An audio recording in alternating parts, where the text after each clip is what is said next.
제주시 도심의 주택가.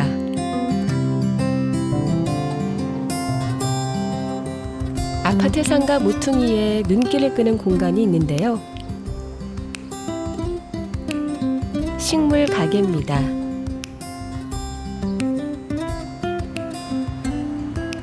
(5월이면) 이 카네이션을 빼놓을 수가 없는데요.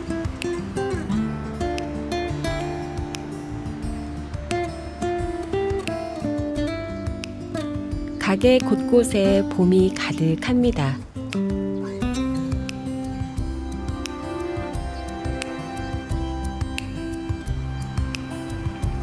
수진 씨는 이곳에서 4년째 식물들과 지내고 있는데요.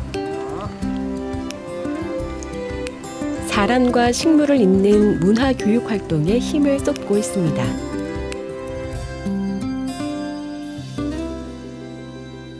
요즘 봄이기 때문에 아무래도 베란다 가드닝이 유행이어가지고 베란다에서 꽃을 볼 수 있는 식물들을 많이 찾고 있어서 제라늄이라든지 사계장미 같은 거를 많이 권해드리고요. 햇살에 비쳤을 때 그 나뭇잎이 하늘거리는 그런 빛그림자에서도 많이 힐링을 받고 있기 때문에 유칼립투스나 올리브 같은 것도 많이 권해드리고 있어요. 집안에서 키우기 좋은 식물은 어떤 게 있나 좀 볼까요? 요즘 이제 테이블 위에 좀 조용한 느낌으로 올리는 플랜트를 많이 추천해달라고 하시는데요. 저는 키우기도 쉽고 이렇게 황칠나무를 많이 추천을 해드려요. 이거는 뭐 따로 물을 많이 주지 않아도 잘 견디고 물을 많이 줘도 잘 견디더라고요. 제주도 자생식물이기도 하기 때문에 제주의 기후와 잘 맞다라는 거거든요. 그래서 우리 집에 갔을 때도 아마 잘 키울 수 있기도 하고, 요즘은 이렇게 외목대 디자인이 유행이어서 이런 황칠나무를 많이 찾기도 하고 저도 많이 추천을 하고 있습니다. 그리고 또 재미있는 게 요거는 어린 친구들이 많이 좋아하고 있는 아카시아 종류인데요. 신경초라고 해요.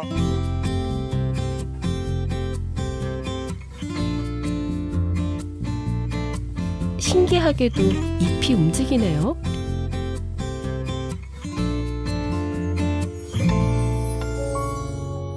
이렇게 자극이 오게 되면 이렇게 다 자기가 죽은 것처럼 이렇게 다 잎을 다 오물어 버리는, 근데 또 가만히 놔두면 다시 또 펴서 이제 또 예쁘게 수령을 만들어내는 거죠. 그다음은 이제 알로카시아인데요. 우리 어릴 적 그 개구리 왕눈이 만화에서 우산으로 썼던 그런 잎의 모양과 비슷한데요.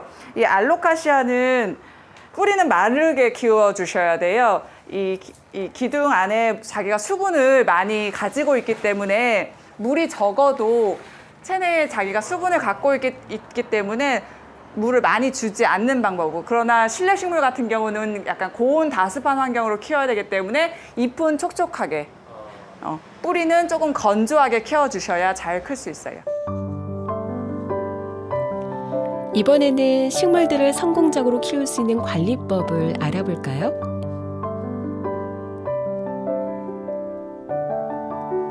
향기로운 허브 로즈마리입니다. 이런 병충해는 보통 습 환경에서 나오는 현상이거든요. 사실 습한 환경을 방지하기 위해서는 바람이 잘 통하게 해야 되는데, 문만 열어주는 게 바람을 잘 통하는 방법이 아니고 이 안에 전정을 해서 사이사이에 바람이 잘 통할 수 있게, 이 아이를 아이 키우듯이 이 아이가 잘 자랄 수 있게 성장하는 걸 잘 도와주는 마음으로 중간에 가지치기를 해서 약간 바람이 잘 통해서 꽉꽉 차지 않게 바람이 잘 통할 수 있게 전지를 해서, 또 이렇게 딴 것들은 이제 접시에 넣고 아이 방에 놓으시면 향기도 나고 집중력에도 좋은 그런 부분으로 활용을 하시면 아마 우리 집에도 행복한 로즈마리와 함께 살 수 있을 겁니다. 실내 식물로 이 장미도 인기가 많다는데요. 5월은 장미의 계절이라고도 하잖아요. 그리고 이제 가정의 달 시즌이기 때문에 요즘에는 카네이션을 선물하는 그런 문화도 좋긴 한데, 우리 부모님이 좋아하시는 꽃을 많이 찾아서 이제 선물을 하세요. 꼭 카네이션이 아니고 부모님께 드릴 만한 그런 다른 식물을 추천해 주세요라는 말도 많이 하거든요. 요즘은 이렇게 사계장미라고 해서 사계절 내에 환경이 맞으면 계속 꽃을 피워내서 빛을 보여줄 수 있는 이런 사계장미가 많이 나오고 있는데요. 하지만 병충해에 약해서 세심한 관리가 필요하답니다.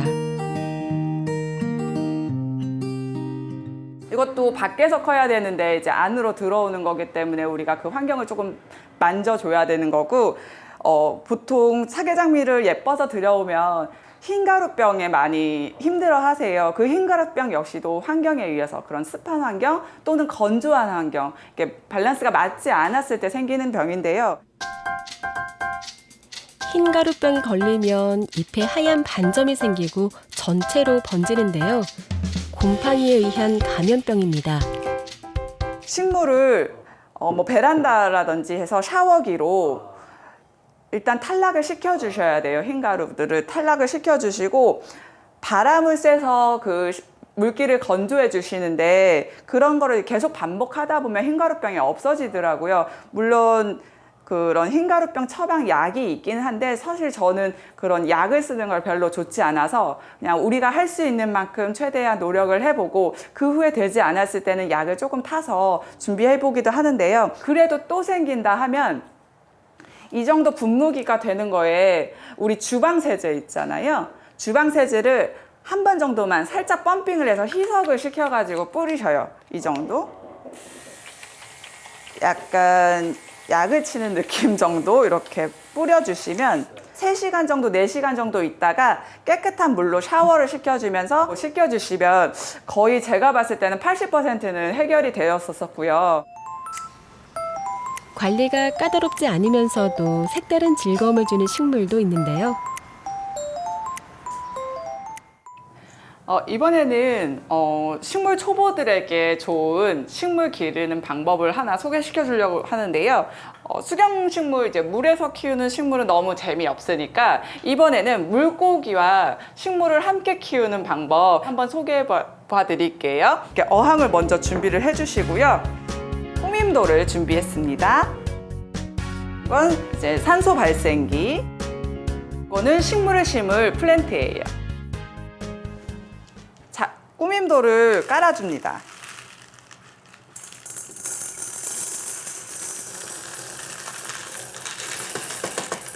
호스를 끼워서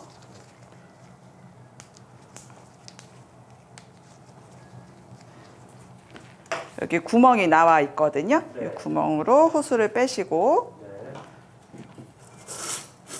산소 호스를 꾸밈돌 안에다 이제 묻어주는, 고정을 해주시는 거예요.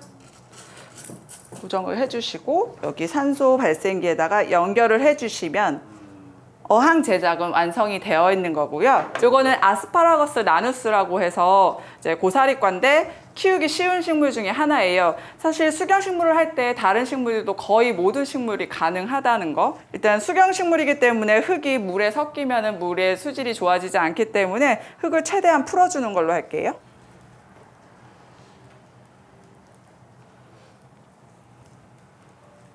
네, 깨끗하게 물에 씻었어요. 헹궈내고요. 이제 이 플랜트에다 심어서 뿌리 부분을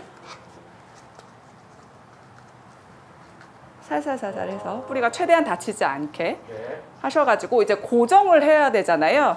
이제 흙으로 고정하지 않고 저는 이 수태를 이용해서 식물을 말려져 있는 거거든요. 이제 수태 검색하시면 구매하실 수 있으세요.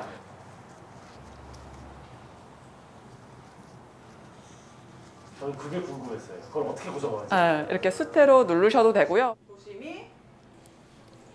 물고기의 분비물은 식물의 양분이 되고 그렇게 자란 식물의 뿌리가 물의 정화를 돕는데요. 친환경 순환 농법을 수경 재배에 적용시킨 거죠. 그래서 이제 이 식물 뿌리가 좀 더 이제 활착이 되고 더 식물 뿌리가 많이 돌게 되면 그 뿌리 안에 숨어서 마치 고기가 숨바꼭질 하듯이 놀이터가 되기도 하더라고요. 생명이 둘이니 키우는 재미도 배로 느낄 수 있을 것 같아요. 이제부턴 실전입니다. 평범해 보이는 가정집인데요.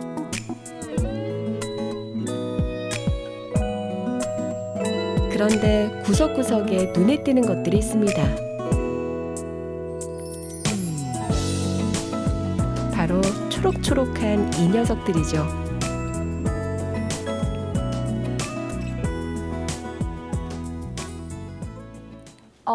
처음에는 약간 인테리어 효과로 하나를 드리게 됐는데요.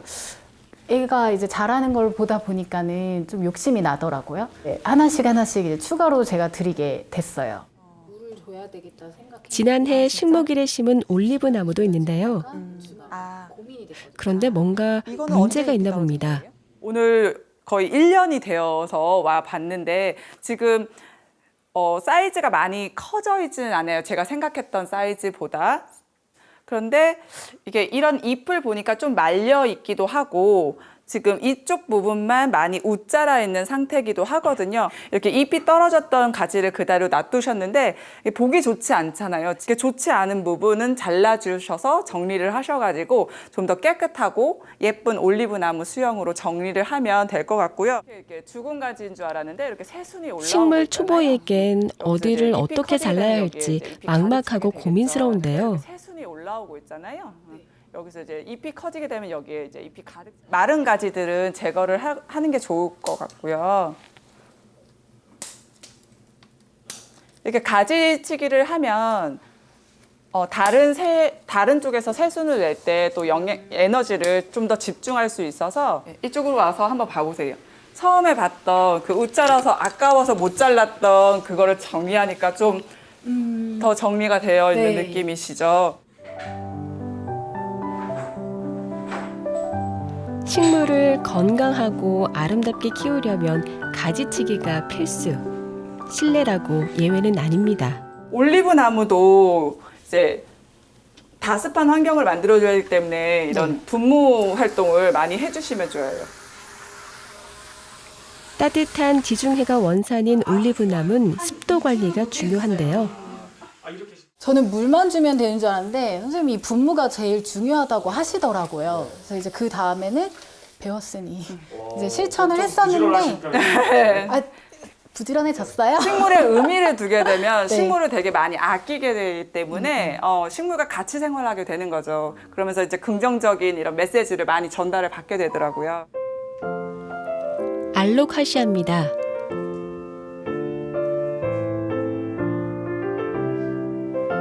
자그마하게 보여도 사연이 깊은 녀석이라는데요. 여름쯤에 햇살이 너무 강해서 제가 이 친구의 화분을 위치를 바꿨는데요. 그게 좀 잘못됐었나 봐요. 에어컨 바람이 좀 어떻게 그쪽으로 안 가는 줄 알았는데 가서 얘가 과습으로 대가 엄청 물렁해졌어요. 그러니까 썩었다고 해야죠. 증세를 발견했을 땐 이미 심각한 상태였습니다. 선생님이 일단은 과습이니까 말려보래요. 그래서 한 2달을 물을 안 줬거든요. 그랬는데 진짜 죽은 줄 알았는데 어느 날 얘가 잎을 하나 틔우더라고요.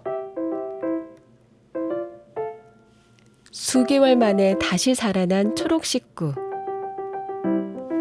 식물 초보인 은정 씨와 가족들에겐 큰 감동이자 귀한 경험이었죠. 저나 남편이나 아주 자연과 이제 친한 사람들이 아니어가지고 아이들에게 그런 경험을 많이 해주고 싶었는데 생각보다 잘 안 되더라고요. 네, 그런데 막상 이제 집에 화분이 있고 하다 보니까 아무래도 좀 정서에 도움이 되지 않을까 싶습니다.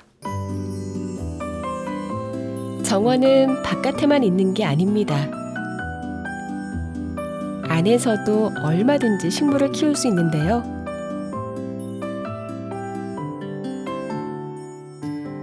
예전에는 그런 기능적인 식물, 뭐 공기정화 식물이라든지 미세먼지 제거 효과가 있는 식물들을 많이 찾았었는데요. 요즘은 힐링이 될 수 있는 자기 취향에 맞는 식물들을 오히려 더 정보가 많기 때문에 이렇게 스크랩해서 오시는 분들도 많고요. 어떤 고객 같은 경우는 이제 자기의 모습과도 비슷하다고 해서 이제 힘들어하는 식물을 같이 돌봄으로써 자기 자신도 함께 돌보는 그런 경험을 많이 하셔가지고 너무 만족스럽고 자기 스스로도 자기의 그런 좋은 에너지를 얻을 수 있어서 너무 감사하다고 오히려 저한테 얘기해 주셔서 저도 상당히 이 일에 보람을 많이 느끼고 있습니다. 식물과 함께 살기. 여러분도 한번 시도해 보시면 어떨까요?